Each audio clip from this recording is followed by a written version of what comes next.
দোস্তু ভাই দোস্তু। আসসালামু আলাইকুম তালুই। ওয়ালাইকুম সালাম। ভালো আছো? বালা আমরা তো বালা। ও ভালাই। দোস্তু কই গেছে? আপনার দুস্তু তো বাড়িত নাই গিয়া।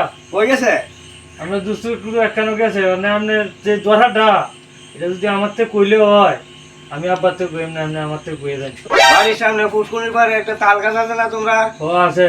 এই তাল গাছের আমার দরকার আছে। এই তাল গাছটা দিয়ে আপনি কি দরকার? তাল গাছের আমার দরকার আছে। এই অত বড় তাল গাছটা দিয়ে আপনার কি দরকারটা? মানে এটাতে আমি হাতের একটা লাঠি বানাইতাম। এই তাল গাছটা আমরা আব্বার রাখছে দাঁত কিলানি লাগি, এই তাল গাছটা আমরা যেমন দিত না।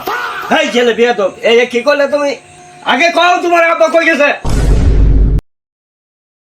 আব্বা গেছে আসমান জোড়া দিত। এই ছেলে বিয়ে তো তোমার মা কোথায় গেছে? আমরা গরিব মানুষ, আমার মা গেছে নতুন জীবন দিত। দুষ্ট আঠক পারি, দুষ্টুর সাথে মোকাবেলা হবে। ঠিক আছে আমি গেলাম। আসসালামু আলাইকুম তালুই। দেহতে ছেলেটা কিরম বিয়াদব?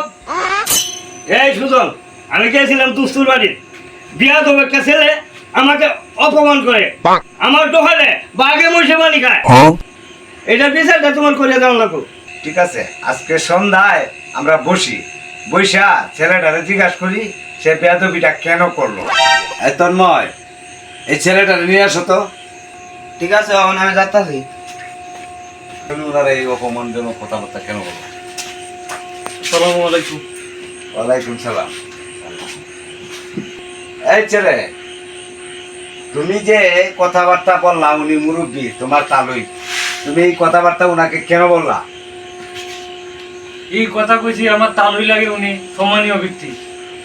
উনি আমার কাছে কইছে আমরা পুষ্কুনির সামনে যে তাল গাছটা আছে এই তাল গাছটা দিতাম লাড়ি বানাইতো। এটা কি উনি আমার সাথে বলতে পারলো? পরে আমি কইছি যে আমরা আব্বা এটা কিলাই করবো, এলে কি এটা রাখিয়ে দিছে। এটা কি আমার অপরাধ হইছে? কি কও তোমরা? অপরাধ তো আমরা তো মনে হয় এটা আর অপরাধ হইছে না। মুরব্বী লয়ের সাথে কথা বলবো, মুরব্বির সাথে সম্মান দেওয়া কথা বলা দরকার ছিল।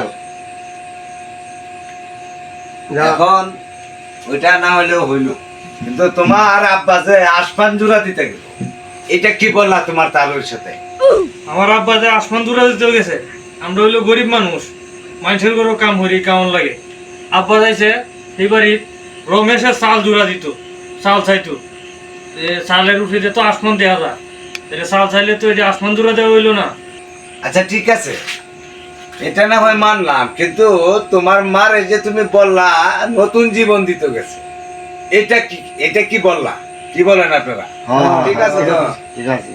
আমি আগেই কইলাম যে আমরা গরিব মানুষ, আমার এই দাত্রীর কাজটা জানা আছে।